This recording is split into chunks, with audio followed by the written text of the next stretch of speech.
Ops, wait lang, wag ka muna mag-scroll at syempre, magbibigay naman tayo ng ating word of the day at sagutin natin ang katanungan na to. Ang sabi dito, Patrol, Investigation, and Traffic Division is belongs to what organizational function?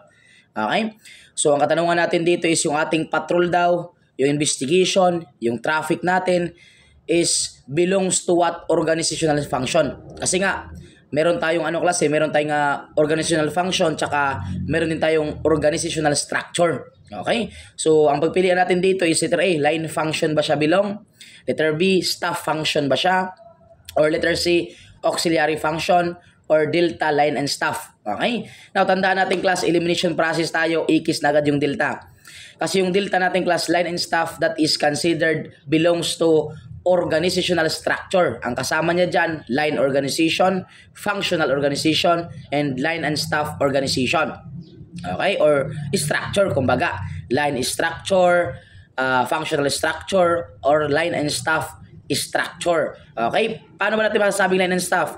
Pag tinatanong po sa atin, combination of line and functional, doon natin sasagot yung line and staff. Yan yung ginagamit ngayon ng ating mga PNP organization natin. Ginagamit nila line and staff organization or line and staff structure. Okay? Pero yung katanungan kasi natin dito, class, is organizational function. Yung ating patrol, investigation, yung traffic division. Kumbaga, mga bigatin yan. Yan yung mga, kumbaga, division natin sa ating organization na nagpo-fulfill sa mga goals and objectives sa nasabing PNP organization. Saan ba sila belong?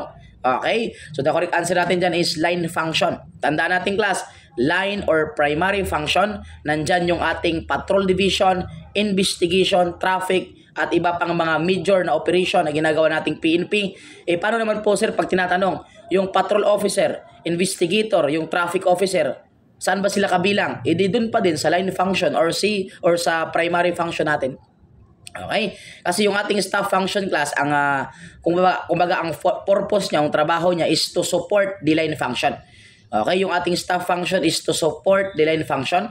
Nandyan yung ating mga advisor, including yung budgeting. Nandyan yan sa staff function.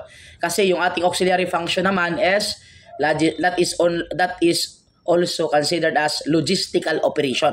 Kumbaga, yung ating auxiliary function is additional support na lang. Yung logistical operation is kabilang dyan sa auxiliary function natin. Yung ating staff function, support the line function.